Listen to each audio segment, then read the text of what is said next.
This is a lecture from OpenTuition. To benefit from the lecture, you should download the free lecture notes from opentuition.com. Up until now, the focus of our attention has been personal tax. Those two main personal taxes, of course, income tax that has predominated and is the main tax tested within your examination as well, and also then capital gains tax. The individual was subject to two separate taxes. Income tax in relation to his income for the tax year, capital gains tax, of course, in relation to the capital gains of that year. What we now see here in Chapter 16 is that we deal with corporate tax, the second biggest tax, second only there to income tax in terms of significance, in terms of your examination. So it's right up there. This is something we need to know. We know that it is one of the Section C compulsory questions. You get one 15-mark income tax question and one 15-mark corporate tax question. So it's something we need to be able to do. And thankfully, as we're about to discover, so much of what we need to know here in corporate tax, we've actually already covered in terms of our income tax studies and partly anyway in terms of our capital gains studies. So there isn't that much that is actually new. So comfort there for you all, I feel certain.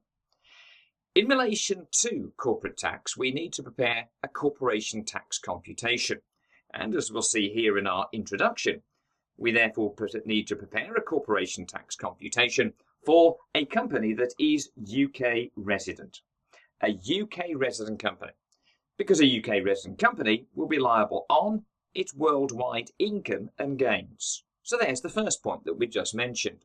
You or I as individuals have two separate taxes, one to cover income and one to cover our capital gains. But for companies, no.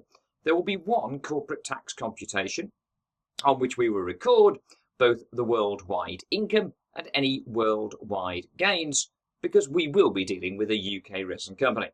That said, about worldwide, overseas aspects of corporate tax are not within our syllabus. Again, the only way this could be tested is in terms of an objective testing, a written exercise. What makes a company UK resident? Well, pretty obviously there, that it is incorporated in the UK. So it's A Limited or VPLC there. So if it's incorporated in the UK, bang, it's UK resident, there will be a UK corporate tax computation. On the other hand, what we might find is that we are dealing with a company that was incorporated overseas. So it's A Inc. or V Inc. as the case may be. Though it is incorporated overseas, it could still be classified as UK resident on a basis of central management and control. And that's the point here. If it's centrally managed and controlled from the UK, but it's incorporated overseas, though incorporated overseas, it will still be UK resident based on central management and control. What do we mean by that? We're basically talking about the directors. The majority of the directors, where do they live? Are they resident in the UK? Where do they meet? Are board meetings held in the UK? Now, it's something, if you go on to deal with P6 at the advanced stage there, advanced taxation, that is rather more important to you. At this point, all you need to know are those very basic facts, that a UK resident company is liable on worldwide income and gains, and that what makes a UK resident company is either incorporation in the UK, or if incorporated overseas, that central management and control in the form of the board of directors is based in the UK. Now, I said that a lot of what we have to do here, indeed most of what we have to do here, is a function of things we've already done. Most specifically in terms of the income side to begin with. Now, when we looked at the unincorporated trader back in income tax, we went through, we had 5 chapters that dealt indeed with the unincorporated trader. But I hope you recall, and if you don't, you'll need to go back and check it before we go very much further in this chapter, that back in chapter 4, we saw how we had to do an adjustment of profit statement, taking what was the net profit from the statement of profit and loss, the accounting net profit, and adjusting it up to make it acceptable for taxation purposes. There were debits, mostly, on that statement of profit and loss, although perfectly allowable expenses, when it came to dealing with accounting, they weren't allowable expenses so far as tax was concerned. So what did we have to do? We had to add them back. So we had add backs. very occasionally on that statement of profit or loss for the individual, but rather more so when it comes to companies and corporate tax, there were credits, which were other sources of income like interest income, dividend income, property income there, that although they may be and would be separately charged to income tax, they weren't charged as trading income. They had their own assessment in their own right. We looked at how interest income was assessed, how dividend income was assessed, how property income was assessed on the taxpayer in relation to the tax year of assessment. When it comes to dealing with corporate tax, we've probably got more of those credits than we'd expect to see in a basic unincorporated trader's statement of profit or loss. So anything on that statement of profit or loss for the company that isn't trading income needs to come out. Now again, if it is then still chargeable to corporate tax, it will appear back on the corporate tax computation, as we'll see soon, in its own right. But to begin with, in determining the tax-adjusted trading profit, as we had to compute a tax-adjusted trading profit for the unincorporated trader, we're going to add back non-allowable expenses and we're going to take out any income that is non-trading income. Now, in terms of those expenses that we had to adjust for, you'll remember one of those, depreciation, and that therefore needed to be added back. It did then, it did now. But there were then many other items of adjustment. Hence, go back and revise, make sure you're comfortable with what you saw in Chapter 4 there before we go on to do any exercises on corporate tax. We need to know our basic adjustment of profits. But in fact, as we will discover in just a very short time in this lecture, that actually adjustment of profit is easier when it comes to corporation tax. The reason being, a whole series of adjustments that were required of you when it came to income tax are no longer relevant. You may recall, I hope you recall, that when dealing with adjustment of profits for the individual, for the unincorporated trader, we had to look at adjustments in respect of private use by the proprietor. Certain expenses, like motor expenses, for example, may, you would be told in a question, have an element of both business and private use. Well, only the business use was allowable, and therefore we had to add back the private use.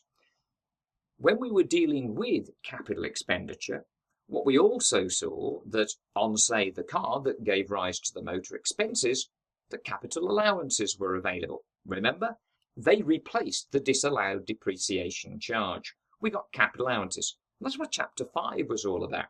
Yet again, you need to go back and remind yourself about your basic capital allowance computation. But again, it's easier when it comes to corporate tax, because that whole section of issues pertaining to private use by the proprietor that existed not just for adjustment of profit, but also for capital allowances, don't exist anymore. We don't have private use by a proprietor when it comes to corporation tax. No private use adjustments. Now, of course, it is perfectly possible that the, say, managing director of the company, if not other employees of the company, have the use of a company car. And that use is a mix of both business and private use. Well, what we should know, if we remember it indeed from Chapter 9 when dealing with employment income, is that if an employer, in this case a company, provides an employee with a company car, then to the extent that the rules apply of assessable benefits, we would determine just that, an assessable benefit in relation to that car. We'd look at the list price, we'd look at the CO2 emissions, factor in various other little issues, but we'd establish the assessable benefit.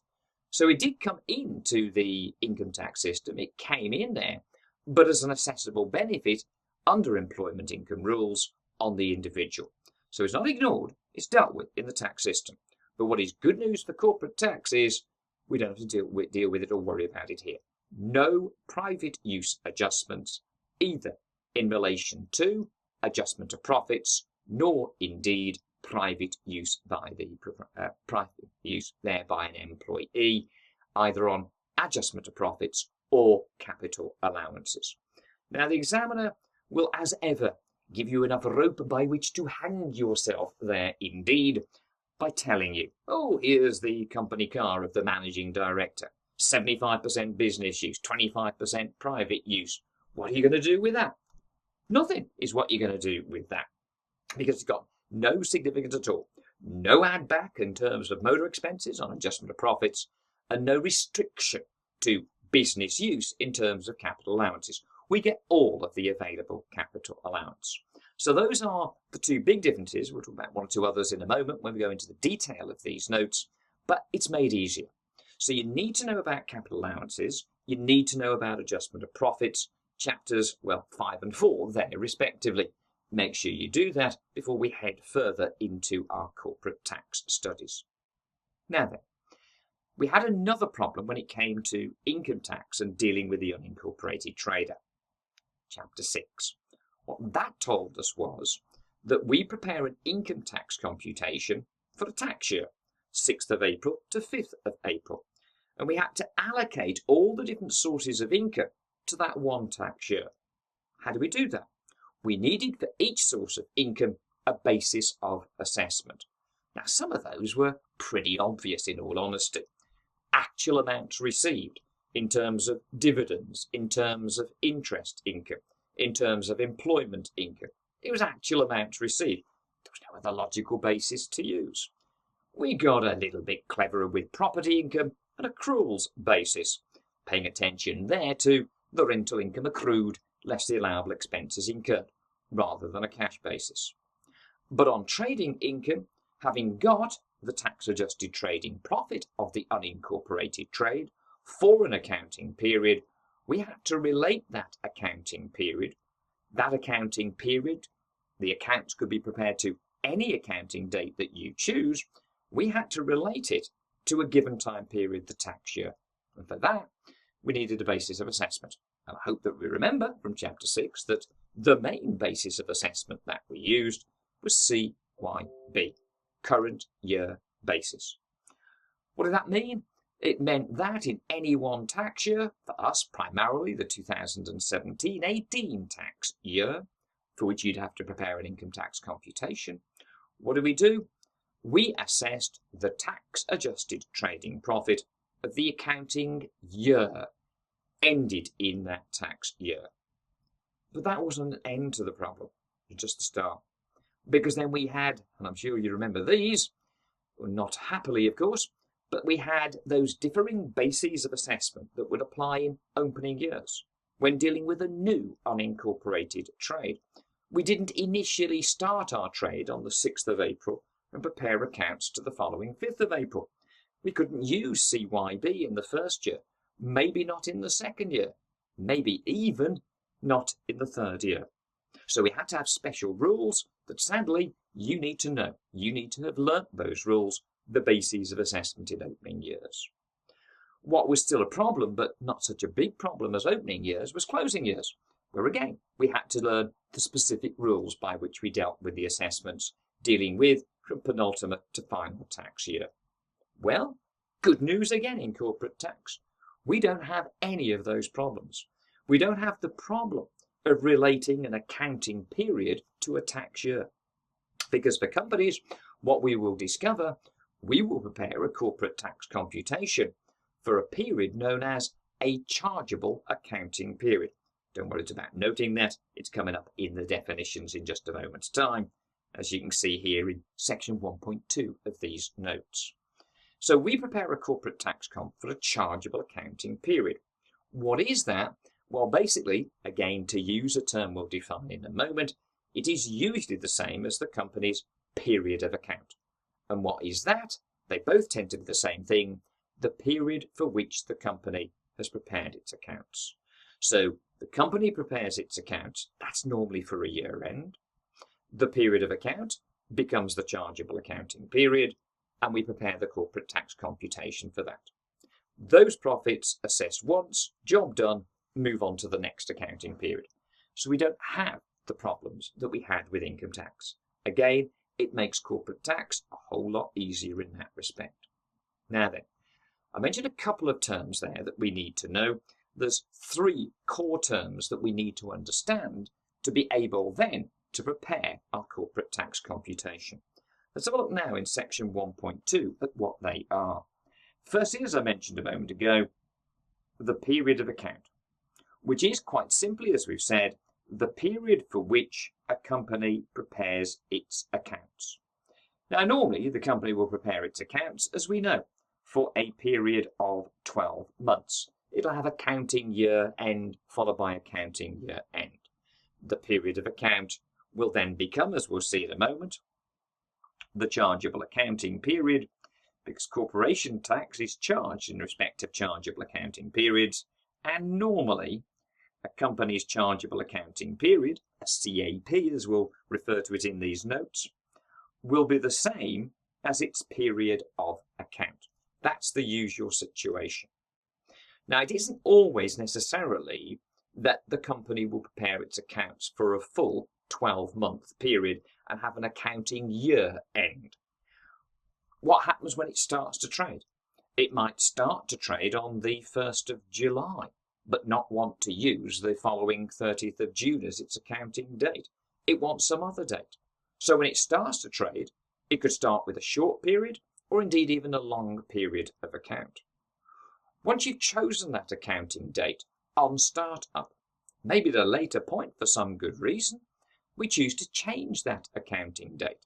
How do you change your accounting date? By having a period of account of either less than 12 months or more than 12 months. The only way you can change your accounting date, a short period or a long period of account. And when you cease trading, you don't necessarily cease trading on your normal accounting period end date. So again, that final period of trading may be other than 12 months. So in which case, how therefore do we go from a period of account, though usually 12 months, but could be short or could be long, to the chargeable accounting period, which is what you are going to have to deal with in an exam question, because it is that period for which you prepare the corporation tax computation. Well, no problem. As we have just seen here, the chargeable accounting period is usually the same, or normally as it says there, the same as the period of account. But, now, my but, as they say, is most important. But it cannot exceed 12 months. So there you go. You've got your accounting year end, period of account, equals chargeable accounting period. You've got a 3-month period, a 9-month period, a 6-month period, anything less than 12. The period of account becomes the chargeable accounting period. So the only time, therefore, that we have a problem where from one period of account we can't go to one chargeable accounting period is where we have a long period of account. Not to worry, from one long period, a 15-month and 18-month period there, those are the two most likely you'd ever see, by the way, in an exam question, but from one long period of account, instead of preparing one corporate tax computation, we got to prepare two. If you know how to prepare one comp, you know how to prepare two. But clearly what it will involve is in taking that long period of account, we're going to have to dissect that long period into two periods.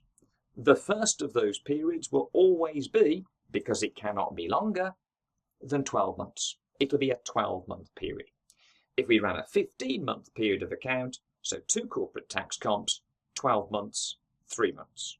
18-month period of account, 12 months, 6 months. Always that way around.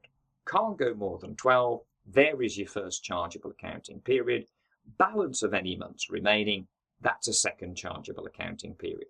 But it's a very short chapter, thankfully. The next chapter, chapter 17, deals with the rules by which we take our statement of profit or loss, our period of account, and we divide up its components between the two corporate tax computations that will be necessary.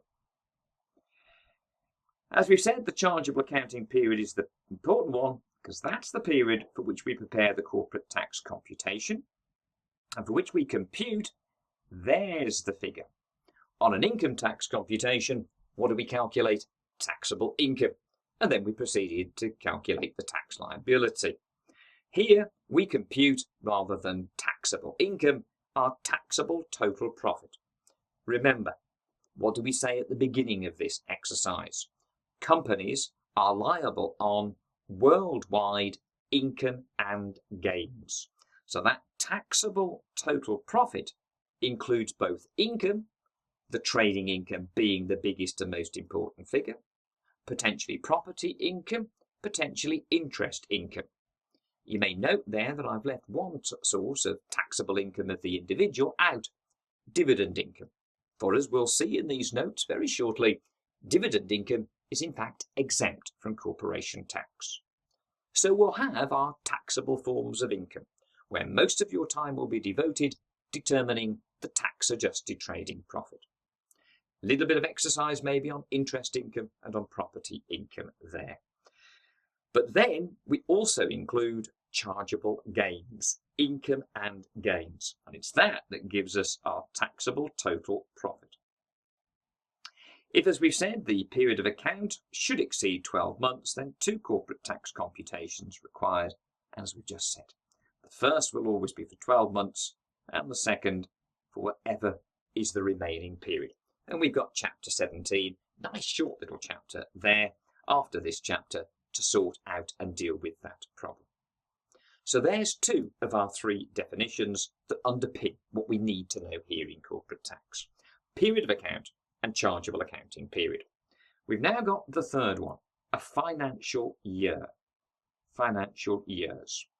Now, if you look at the beginning of your notes, at the tax rates and allowances pages, when you come to corporation tax, you will see information provided in respect of financial years. Now, what are they? They run from the 1st of April in one year to the following 31st of March, and are denoted by reference to the year in which they start. So we don't give them a sort of double-barreled name like we give with income tax. We prepared an income tax computation for the 17-18, the 2017-18 tax year. What we do in corporate tax, we prepare a corporate tax computation for a chargeable accounting period. So what are these financial years about? How do we denote them? We said by reference to the year in which they start. So there you go. Financial year 17 started on the 1st of April 17 and runs through for 12 months. Clearly, therefore, to the 31st of March 18. Financial year 16 begins on the 1st of April 16, runs through to the 31st of March 17. So why do we have them? We do not prepare, I repeat, we do not prepare corporate tax computations for financial years. That's a classic student error, preparing them for financial years. No, we prepare a corporation tax computation for a chargeable accounting period. So what is it about the financial years? It's about tax rates. It is by reference to the financial years that tax rates are. Corporate tax rates are set for each financial year. Now, what we've had in recent times is that for both FY15 and FY16, the rate of corporation tax was 20%. Prior to this, we used to have more than one tax rate. Depending on the size of the company, we could have differing tax rates. Thankfully now, all that gone. There is one tax rate that applies for each financial year, and that was 20% back in FY15 and FY16. But for our year now, our main year at least, FY17, well, good news for corporate taxpayers, the tax rate was reduced to 19%. Now, if you looked at your rates and allowances page, you'll realise that you don't have to memorise that. That information, amongst other figures, will be provided to you. So, why do we need to know about this? Because not all companies will have a chargeable accounting period that goes to the 31st of March. Now, you may be lucky, and frequently, to be honest, exam questions do that, or certainly did historically anyway, and that is, you are given in the question, here's the company's statement of profit or loss, now, for example, for the accounting year ended the 31st of March 2018. That statement of profit or loss in the question is your period of account. The requirement says prepare the corporate tax computation. We prepare the corporate tax computation for for the chargeable accounting period. What is the length of the period of account? 12 months, year ended March 18. So the period of account becomes the chargeable accounting period. You immediately know, reading that information in the question, that your corporate tax comp will be prepared for the self-same period the accounting year ended 31st of March 18.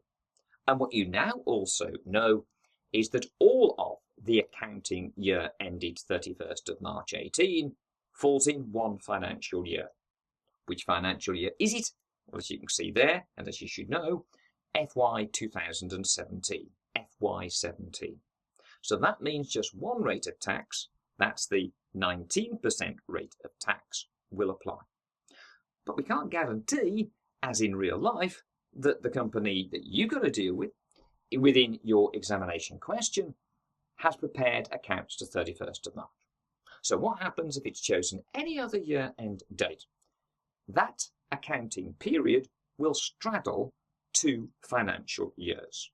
So if it does straddle financial year 16, where in financial year 16 the rate was 20%, and FY 17, where the rate is 19%, then we're going to have to divide our corporate tax calculation into 2. The TTP, remember what that stands for? Your taxable total profit. Get used to that term. You can use that in your exam answer.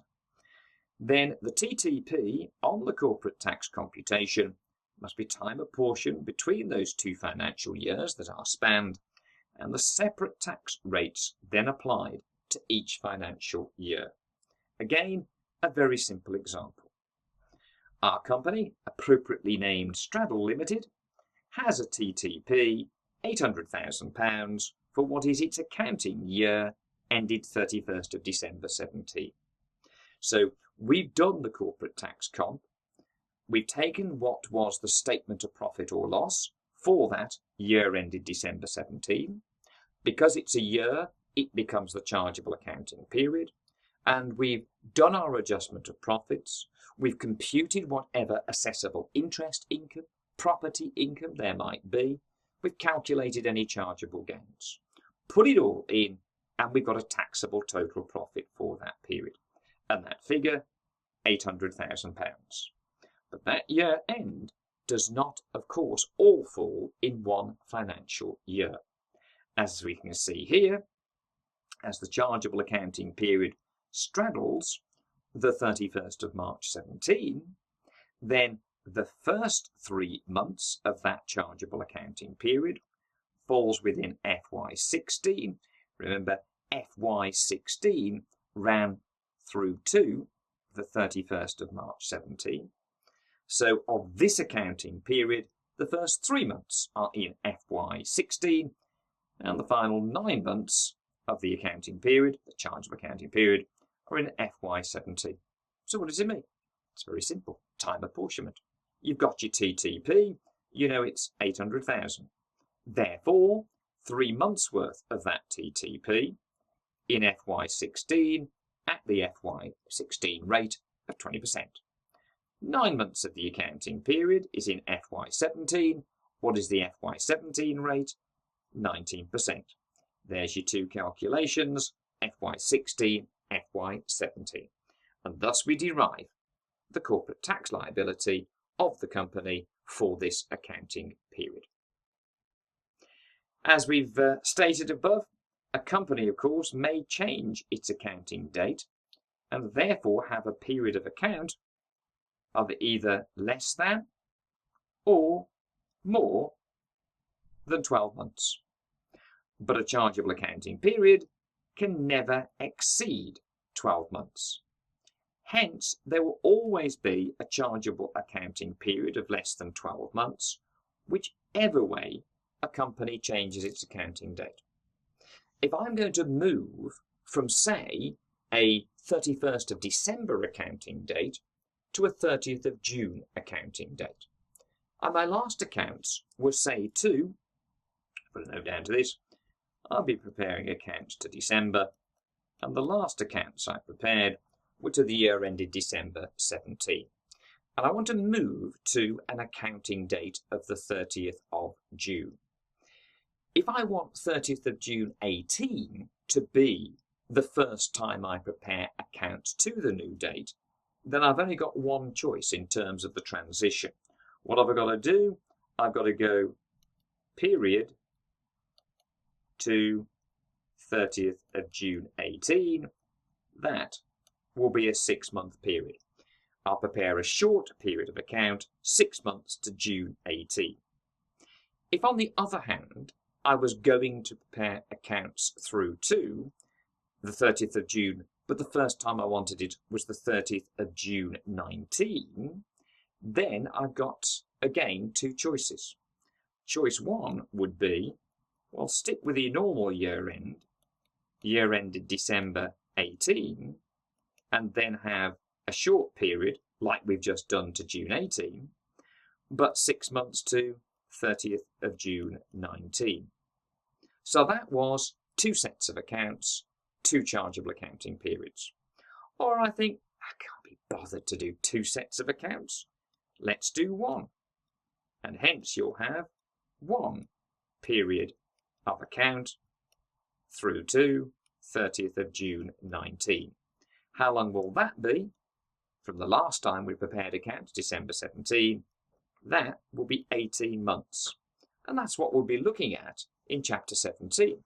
Where we have a long period of account, we will break it up into 2 corporate tax computations, they being the first of 12 months, which would be the 12 months to December 18, and then what's the balance of months? 6 months, 6 months through to the 30th of June 19. So we could manage that transition in either of 2 ways. Now that's an issue that we talk about in the next chapter. But the point is that we may end up with a short chargeable accounting period. A short chargeable accounting period that spans 2 financial years. How do we work the corporate tax comp on that basis? Well, it's ever so easy, as we'll discover with illustration 2. This time, Straddle Limited, we're told, had, as we've just said, always prepared accounts to the 31st of December in each year. Last accounts this time being to 31st December 16. It then changed its accounting date to the 30th of September, and it did it in 1 short period, the 9-month period to the 30th of September 17, and it's got a TTP of £900,000. So what do we do now? We've got a 9-month period to 30th of September 17. Now, without looking at, you can see there in front of you, but you figure that out for yourself. That 9-month period to the 30th of September 17. How many months of that 9-month period fall within the 2 financial years straddled? The 2 financial years, of course, concerned are, and will be in an exam question, if this is going to be an issue at all, FY16, in which 3 months, but this time out of a 9-month period, 3/9 of the 900,000, therefore, taxed at the FY16 rate of 20%. How many months in FY17? 6 months, but it's 6 out of 9. So 6/9 of the 900,000 is taxed at 19%. So in that way, whether the chargeable accounting period that happens to span the 2 financial years, FY16 and FY17, whether or not they happen to be 12-month periods, or whether they are a short period. Remember, we can never have a long chargeable accounting period.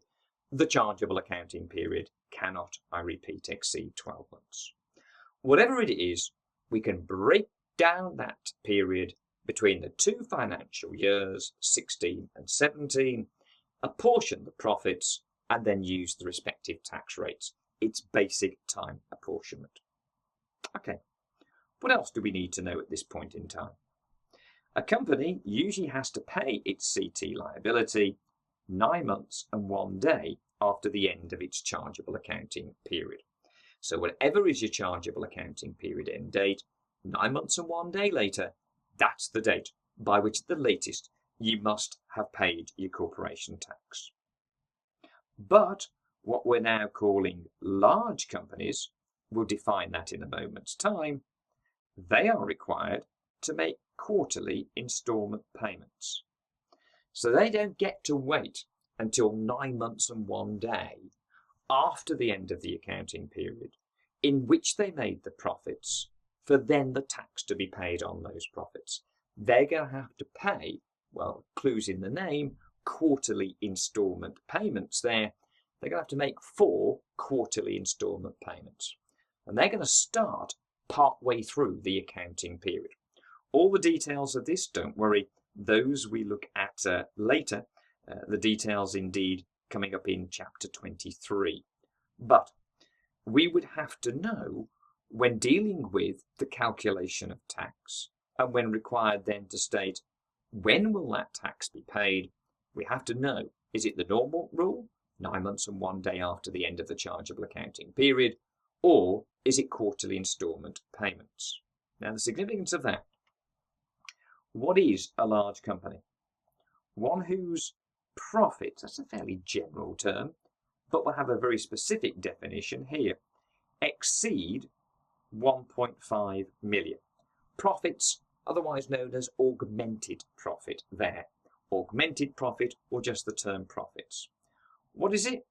Well, to begin with, what we've been talking about up until now, the taxable total profit, the TTP.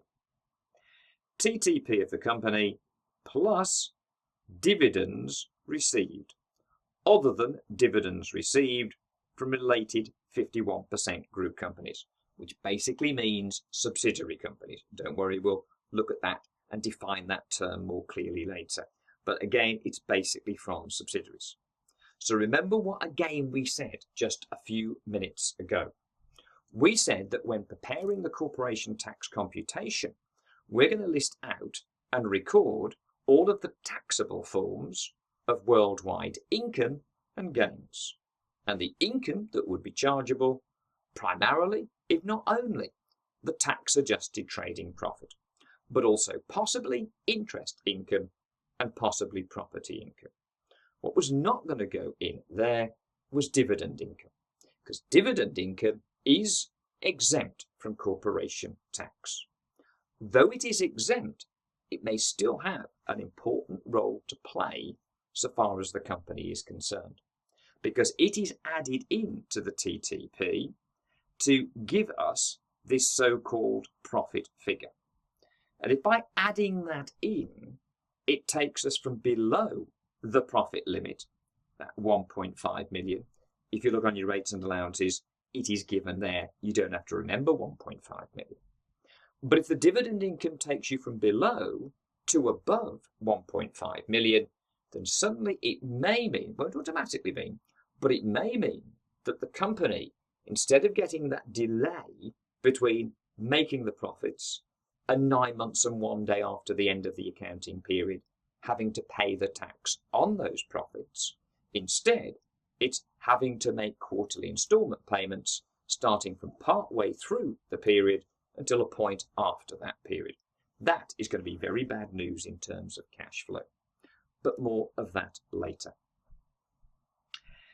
Companies related 51% group companies, where one company controls another, or 2 or more companies are both 51% subsidiaries of another company. Dormant companies are excluded. Now we'll talk about that definition in rather more detail in our groups chapter, chapter 22. But at this point, all you need to know is we're talking about a parent company is related to its subsidiary company, and co-subsidiaries are related to one another as well as to their parent company. So if therefore you had one parent company with 2 wholly owned subsidiaries, then parent company, 2 subs, there are 3 related 51% group companies. And what is the significance of this? That the limit of 1.5 million would be divided by the number of related 51% group companies. And because group structures change, we buy a sub, we sell a sub, at what point in time are you going to determine how many related 51% group companies are there? Something again you'll have to learn it will be how many there were at the end of the immediately preceding accounting period. So there's one reason why the profit limit of 1.5, the cut-off between you paying your tax on your normal due date or moving to adverse cash flow here, quarterly instalment payments. That profit limit of 1.5 is divided within a group amongst the related 51% group companies.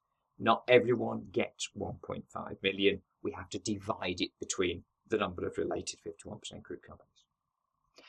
Another issue, the length of the period. That 1.5 million is based on having a chargeable accounting period of 12 months.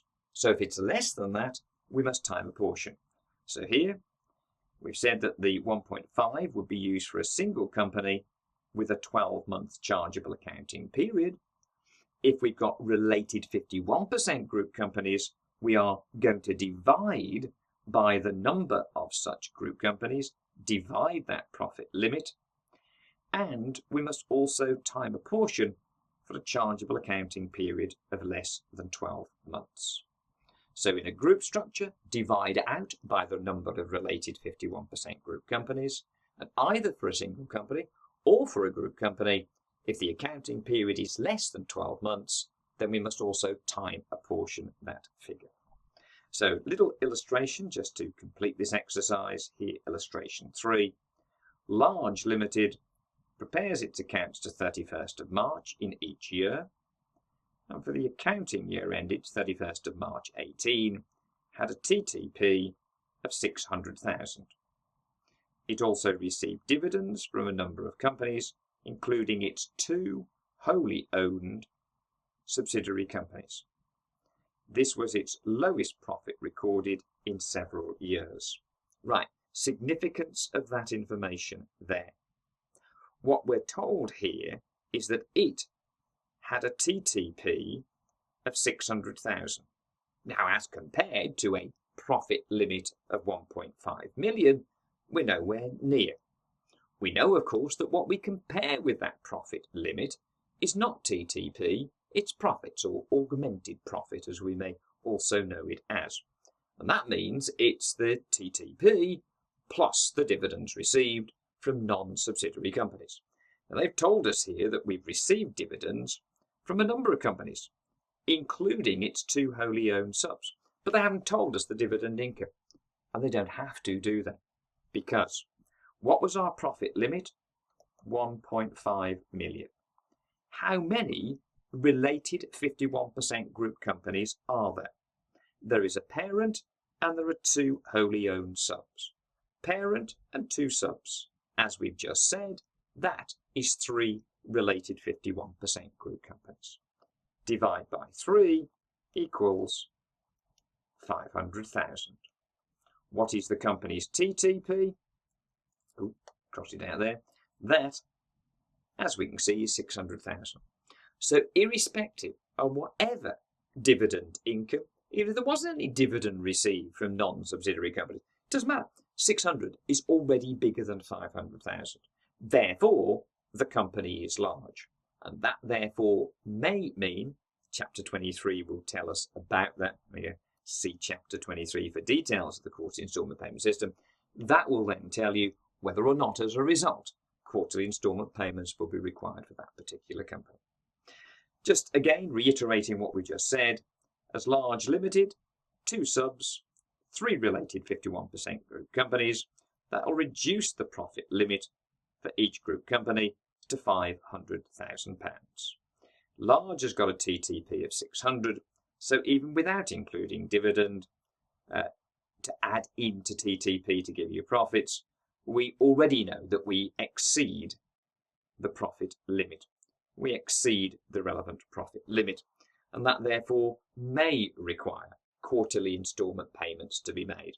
Again, in Chapter 23, we'll discover that if you were not large in the previous period, even if you're large in the current period, quarterly instalment payments would not be required. They're only required where, having been large in the previous period, you also estimate that the company will be large for the current period. But again, Don't worry about that for the moment. That is chapter 23. Okay. Just finally for this first session on this chapter, don't worry, the second one will be not very long indeed. A little point here about chargeable accounting periods and when they start and when they end. Again, it's possible something like this could be tested in an objective testing question or as part of a written exercise within maybe your section C 15-mark question on corporate tax. Sometimes they add in written bits as well. So what do we do? A chargeable accounting period will normally start immediately after the end of the preceding chargeable accounting period. Of course it would. A chargeable accounting period will also start when a company commences to trade or when its profits otherwise become liable to tax. Now again, don't worry about that. It's going to be when it commences to trade. When does one end? Would normally finish 12 months after the beginning of the period or at the end of a company's period of account. If the company prepares its accounts to a normal year end, then at the end of that chargeable accounting period, bang, we're going to have the chargeable accounting period will end on that accounting date. If you prepare accounts to a 9-month period, then at the end of that period of account, you have a chargeable accounting period that ends. If you had a long period of account, 15 months, then there are 2 chargeable accounting period ends, one after 12 months, it cannot be more than 12 months there, and the other at the end of the period of account, that final 3-month period. So we'll normally finish 12 months after the beginning of the period or at the end of the company's period of account. We'll also finish, of course, when the company ceases to trade. Once it ceases to trade, bang, that brings a chargeable accounting period to an end and demands that you prepare a corporate tax computation. Okay, in which case, therefore, time for you to absorb again what we've gone through on this session. Go back if needs be to chapter 4 and chapter 5 to remind yourself of adjustment of profits, to remind yourself also there about capital allowances. Because in our next, hopefully not very long session together on this chapter, we will be putting together our corporate tax computation. We'll know then for what period you prepare it and basically what goes into that. So I look forward to seeing you again, therefore, to finish off this chapter in our next session.